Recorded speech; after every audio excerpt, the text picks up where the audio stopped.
All right, hello everyone. Welcome back to the channel. This is Tyler King, the college sports reporter for the Denver Gazette, and back with another game preview. It is the Big 12 opener for the Buffaloes this Friday night down in Houston against the Cougs. A very interesting matchup for CU, who obviously get their first win of the season last week over Delaware. Talked about that late Sunday night. If you want to go check that video out, hit kind of all the topics from a pretty wild game. Like I said, after that during in that video.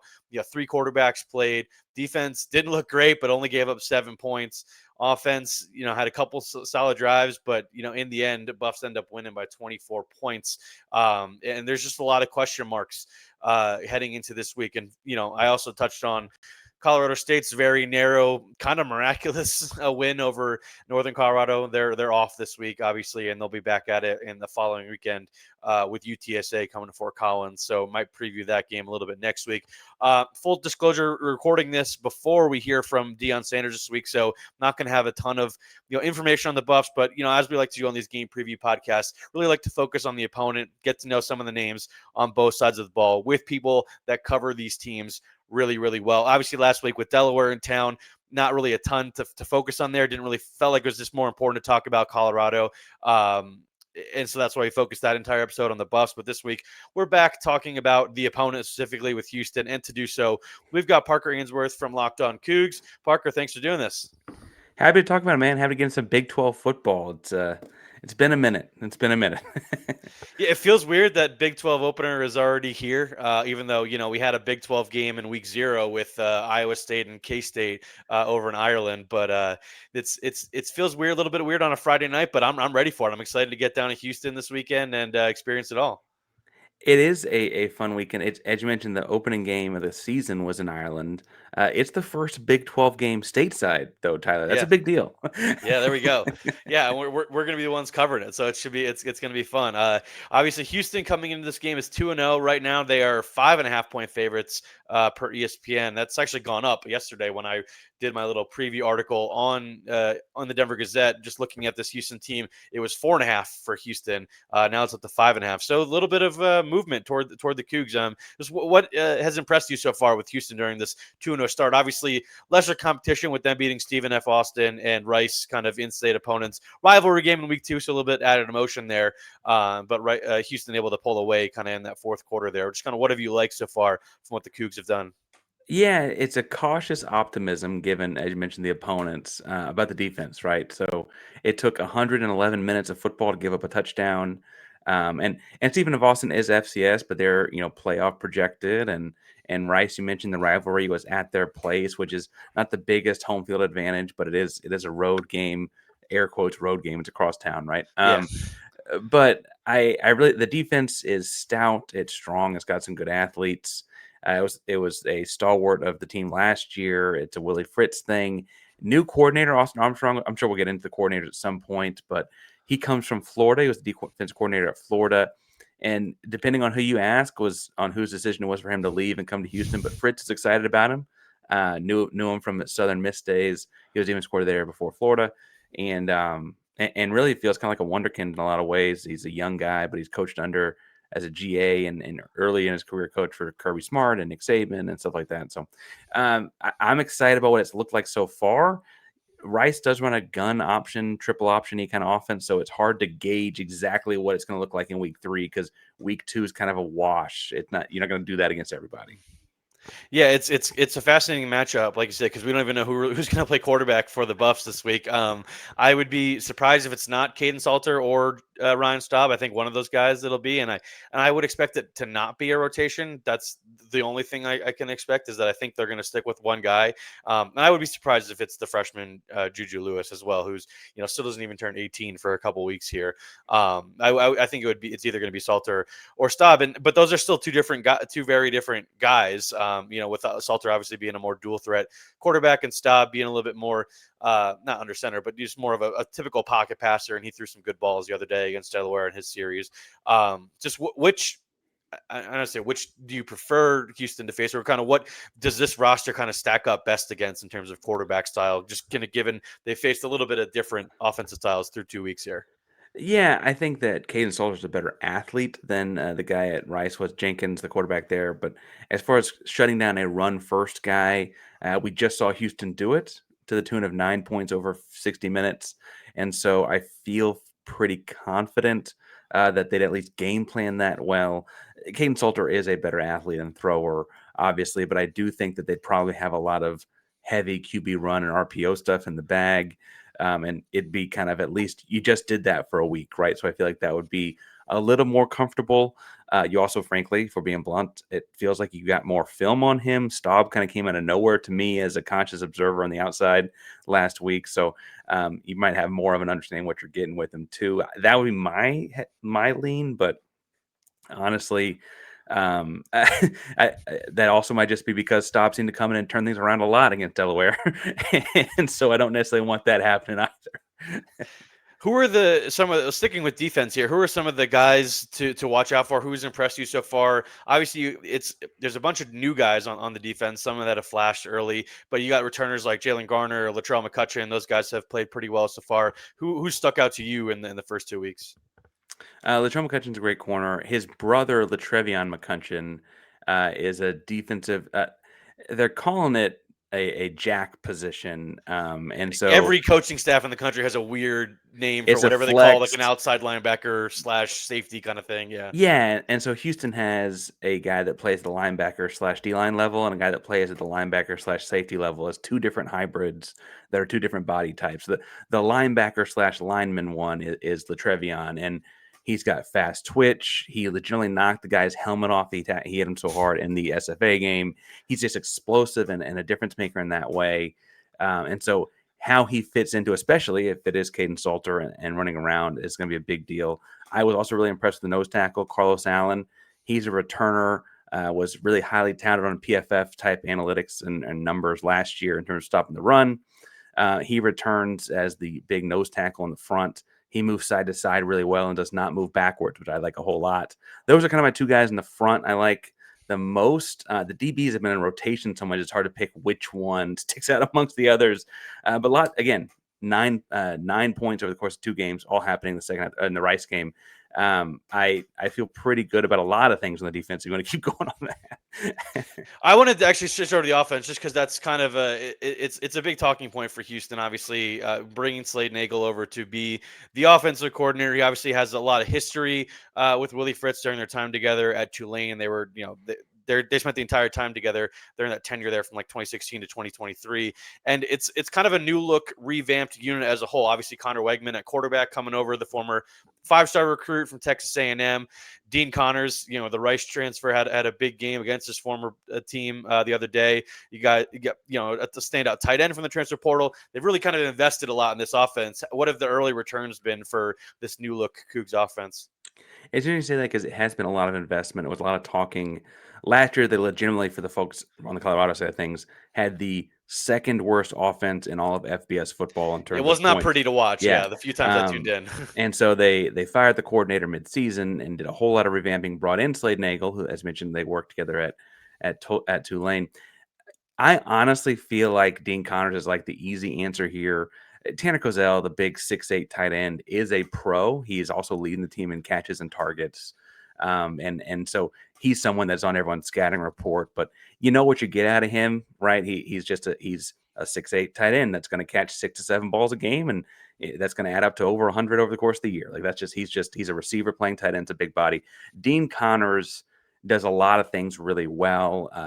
He was going to be kind of splitting carries, and then the other guy who's splitting with Rashawn Sanford tore his knee at the end of camp. So it's all Dean Connors right now. And that's not to say that Jamarian Burnett, who is supposed to be back this week as the bigger bruiser, or Stacey Sneed is more of a pass catcher.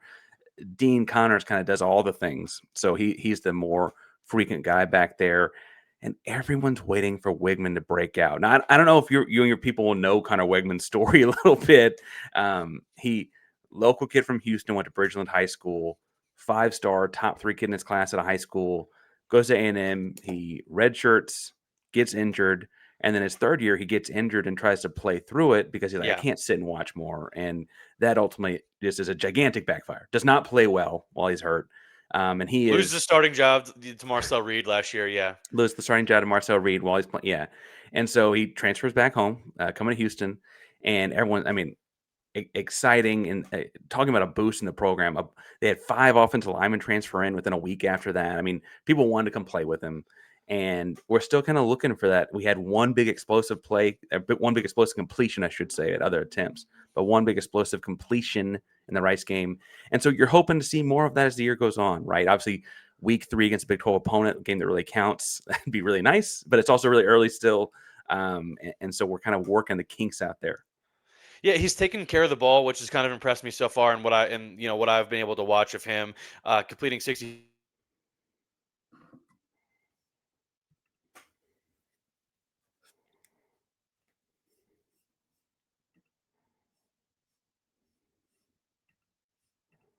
But I wanted to ask, specifically about with Dean Connors. Like, is he a guy that you feel like Houston can really lean on and kind of be a guy that carries the workload against a CU team that did not defend the run well against Georgia Tech? Like, Georgia Tech racked up over 300 rushing yards in that game. Do you feel like this could be a big Dean Connors game as he carries this offense? Even if you want to see more from Wegman, but this could be a game where Connors just kind of carries the load and allows Houston to dominate the time of possession and just kind of keep things at the pace they want it to be.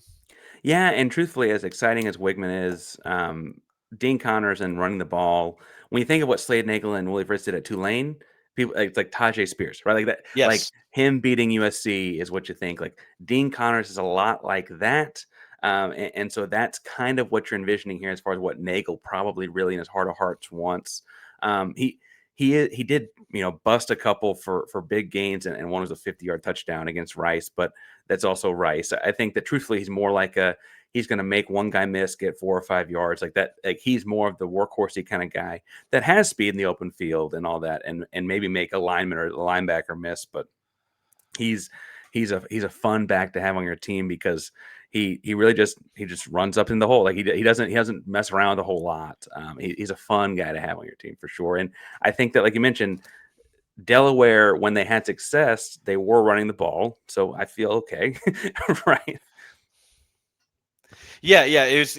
They would really Delaware was kind of getting some chunk plays through the air as well, but Georgia Tech, I mean, it was just like CU could not stop them. Even early in the game, when they got the couple turnovers, that a lot of that was kind of some luck and some bounces going their way. But Georgia Tech was really able to get the yards they need. And if this improved offensive line that Houston has is able to kind of impose their will, I think that's going to be a way for them to control the game if that's an avenue they want to go. Last thing before we get into a prediction here. How important is this game in kind of not resetting, but reassuring the expectations and what could happen this season for Houston? Because obviously you bring in Willie Fritz, you expect him to quickly turn things around, which he's done at many other stops, and win, which obviously he's done at every place he's been. Getting the 2 wins over lesser opponents is expected, but now this could be the pivotal, or not turning point, but kind of a jump start if Houston's able to kind of get a win and beat a quality Big 12 opponent in Colorado. Just kind of how important for you is this game and kind of changing what the outlook could be? Because obviously you got some tough games coming later in the month with Texas Tech. Oregon State next week is an interesting game, but not one that I would be super concerned with. But it's not a difficult big.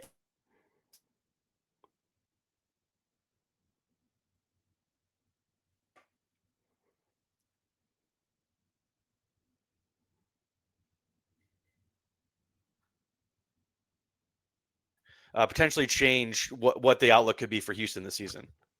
Yeah, I see this game, and frankly, like this first month, a lot of Houston fans came in. Stephen F. Austin, if you lose it, you got to blow a lot of stuff up. Rice, you lost him a couple years ago and fired the coach at the end of the year, right? You look at this one as kind of the first real test, as you mentioned, and frankly, I think Houston is a little ahead of schedule on the rebuild and has a fairly friendly schedule this year. And so Colorado being kind of the first Big 12 test is where you kind of put the middle of those Venn diagrams together as far as winning some games that are maybe more contested. Now, I do look at Colorado as, obviously Coach Prime's turned that program around in a lot of ways, and they got highly touted recruits and transfers and all that, but they're a rebuilding program themselves, right? And so I think that Houston sees that as kind of an evener, a more even, that's not a word, but a more even team to kind of, stack your chips up against. And then further, you mentioned Tech. That's a big game, October 4th in Houston on a Saturday and all that. Like, if you could go into that one 4-0 as Houston with Oregon State between the two games we're talking about here, that'd be a really big deal for the program. Tech is a rival in a lot of ways, in-state, big public school, et cetera, right? And so that's, I think, where people are saying, like, if you can just get this one, you feel really good going into that one. You don't want to let this one get away. Big 12 opener. And I'll tell you, I texted a buddy of mine that covers Denver for us over at Locked On, or covers Colorado over for us at Locked On. I was looking at him and, like, I'm really glad they play them in week 3 because they don't know a lot yet. Colorado in week 9, 10, 11 could be a whole lot different team with who knows who playing what, right? I mean, week 3, I feel like Houston's got a good chance on that end. I feel good about the weekend. 5.5 points does sound like a lot, but Houston beat Kansas State last year in a way it kind of ruined their season and this one, apparently. Yeah, what a wild start to the season for Kansas State, yeah. and they beat Utah last season. They probably weren't supposed to win either one of those games. Beat West Virginia the year before in a game they probably weren't supposed to win, right? So I think that, Willie Fritz is good for a win he's not supposed to get. It feels like a game that's very gettable. 5.5's a lot. You mentioned the line on ESPN. We're FanDuel. FanDuel is also 5.5. But I do think I take Houston in this game in a close one, like a 24-21 kind of close one. Yeah, I'm going to switch my preseason prediction. I had Colorado winning this game. I did a kind of game-by-game prediction. But I just can't really trust what I've seen from CU to feel confident, going into this game on a short week. It's going to be hot as heck down there on Friday night, and that place is going to be fired up, as most teams are when Colorado comes to town with Coach Prime at the helm. I'm going to go Houston. I think I just trust a little bit more of what I've seen so far, and I think Dean Connors is a guy that you're going to be able to rely on to control the game on the ground. And I just think Colorado is going to have a chance to tie the game or take the lead late on a fourth quarter drive. And I just don't know who's going to be a quarterback. Like I said, recording this before we hear from Deion Sanders this week and anybody really from the staff and players in Boulder. So I don't know who it's going to be at quarterback this week. I don't think they're going to reveal it even before we get to Houston. And I just think Houston's going to get one crucial stop at the end of this game to preserve a pretty close win. I'm going to go 27-23 Houston. So I think we will think it's going to be a close game, and I think it's going to be a fun one for sure. Yeah, and both like hard-nosed football, especially if Salter's the one running it at quarterback with a running quarterback for them. I mean, that is fun to watch. It's not a lot of touchdowns, right? That's good for you and I. It's fun to watch, entertaining. Yeah, I'm looking forward to it. I always like getting on the road, and this is the only road trip until the first week of October for the Buffs. They've got 4 out of their first 5 games at home with Wyoming and BYU after this. But like I said, I had Colorado winning this game before the start of the season, but I'm switching my pick before this game just based on what I've seen from the Buffs for the first 2 weeks. So, Parker, appreciate you doing this. Thanks for coming on, taking time out of your busy schedule, and looking forward to seeing what this game holds on Friday night. Like I said, I'm certainly looking forward to get down there. Looking forward to it, man. Go Cougs. Go Cougs. All right, that'll do it from today's video. Thanks everybody for watching. Make sure to subscribe to the channel if you're new. I had a bunch of people do that after the video from the other day, so all that is super appreciated. Leave a comment. Just let me know what you're thinking.